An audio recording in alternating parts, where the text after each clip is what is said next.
Have you ever wondered how Google seems to know exactly what you're looking for, even before you finish typing? Today, we're diving deep into the powerful mechanics behind search engines and how they deliver the most relevant results in milliseconds. We'll break down the complex process into digestible bites, exploring the intricate workings of these digital oracles. So, buckle up, fellow knowledge seekers, as we embark on a journey to demystify the magic behind search engines. Welcome to our channel. Don't forget to like, subscribe, and hit that bell icon for more digital insights. Before we can unravel the mysteries of how search engines work, we need to establish a common understanding of what they are. On the surface, it's a deceptively simple tool, a box where you type in words and poof, a list of websites appears. A search engine is a sophisticated software system designed to help us navigate the vast and ever-expanding digital universe, the World Wide Web. Think of it as a cosmic cartographer charting billions upon billions of web pages, documents, images, videos, and more. Despite their differences, they all share a common goal to connect you with the information you seek. And they achieve this remarkable feat through a three-stage process: crawling, indexing, and ranking, sometimes also referred to as retrieval. In the next few chapters, we'll be dissecting each of these stages, peeling back the layers of complexity to reveal the elegant machinery that powers the search engines we often take for granted. Imagine the World Wide Web as a colossal, ever-expanding cosmic web with each website representing a star, and the links between them, cosmic filaments connecting galaxies. Now, how does a search engine make sense of this sprawling, interconnected network? That's where our first stage comes in: crawling. Enter the web crawlers, also known as spiders or bots, the intrepid explorers of the digital realm. These automated programs are the unsung heroes of the search engine world, tirelessly scouring the web, discovering new content, and mapping out the vast digital landscape. Our web crawlers start with a seed list of known URLs, like a starting point in their cosmic journey. They visit these URLs, carefully analyzing the content of each page, much like our librarian examining the pages of a book. Similarly, web crawlers follow these hyperlinks, hopping from one web page to another, constantly discovering new content and adding it to their ever-growing index. Websites can utilize tools like robots.txt files, essentially no trespassing signs for bots, or employ noindex directives, signaling search engines not to include specific pages in their index. Now that our web crawlers have diligently explored and mapped the digital landscape, we move on to the next crucial stage: indexing. If crawling is about discovering the content, indexing is about understanding and organizing it. Think of it as the process of taking all those books our librarian has collected and meticulously cataloging them within the library system. Once a web page is crawled, the search engine needs to make sense of it, to understand what it's all about. This is where indexing comes in, employing a combination of natural language processing, machine learning, and good old-fashioned algorithms. During the indexing process, each crawled web page is carefully analyzed, its content dissected and categorized. Keywords, those topical words and phrases that best describe the page's subject, are extracted and associated with the page. Metadata, those hidden tags embedded within the web page's code, providing additional information about the content, is also taken into account. Images, videos, and even structured data, like tables and lists, are analyzed and cataloged, providing a richer understanding of the page's context. Finally, once a page has been thoroughly analyzed and categorized, it's stored within the index, ready to be retrieved whenever a user submits a relevant query. Chapter 4, Stage 3, Ranking, Retrieval, the Algorithm Symphony. Now we arrive at the heart of the search engine, the ranking algorithm, the maestro of this digital symphony.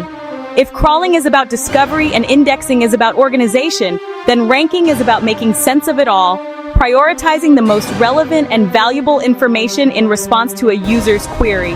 Think of it like this. You walk into our vast library and approach the librarian's desk.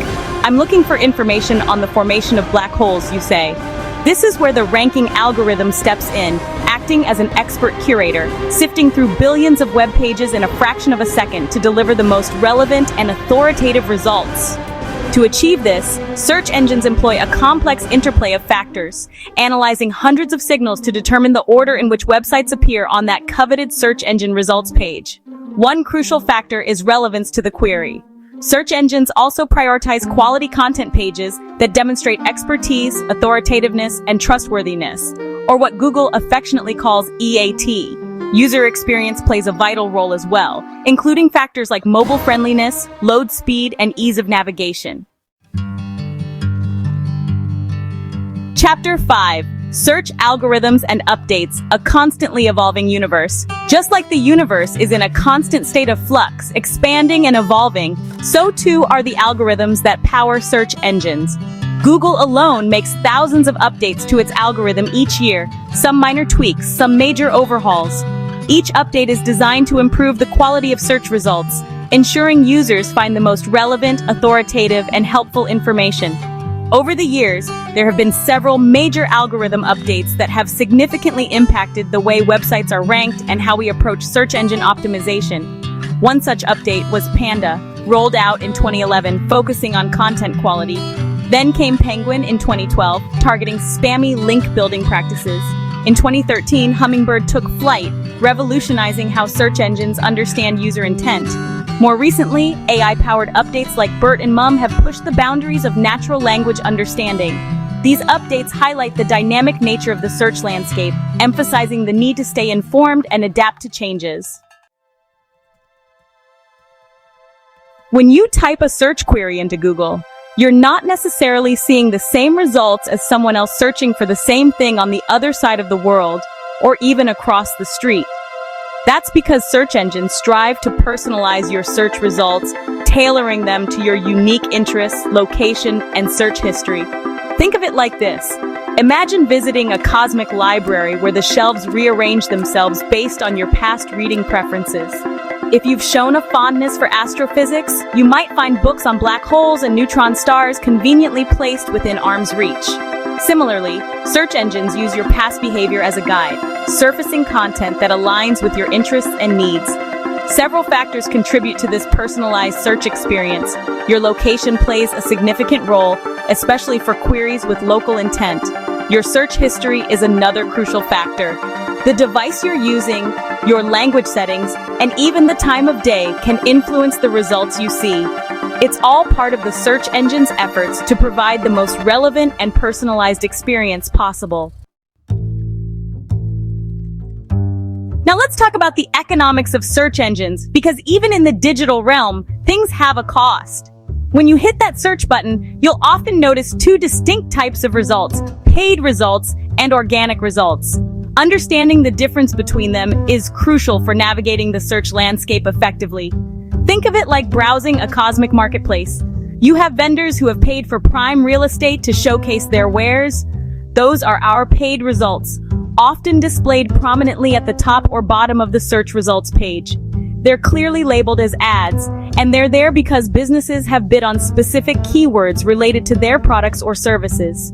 Then you have the rest of the marketplace, the organic results. These are the websites that have earned their place based on merit, their relevance, authority, and overall quality as determined by the search engine's algorithms. Paid results, often driven by platforms like Google Ads, offer businesses a way to reach their target audience directly. Organic results, on the other hand, are the result of a long-term strategy that involves creating high-quality content, optimizing your website for search engines, and building a strong online presence. As we conclude our journey into the fascinating world of search engines, it's worth taking a moment to reflect on why this all matters. Why should we care about how these digital oracles work? The answer is simple. Understanding how search engines operate empowers us. It empowers businesses to reach their target audience, content creators to share their message with the world, and everyday users to navigate the vast digital landscape effectively. For businesses, understanding SEO, search engine optimization, is no longer optional, it's essential. By aligning your website and content with the principles of search, you can improve your visibility, attract more visitors, and ultimately achieve your business goals. And for everyday users, understanding how search engines work allows you to be more discerning consumers of information. Thanks for watching. If you learned something new today, give this video a thumbs up, subscribe for more SEO and tech content, and drop your questions in the comments below. Remember, the world of search is constantly evolving, so stay curious, stay informed, and most importantly, stay searchable.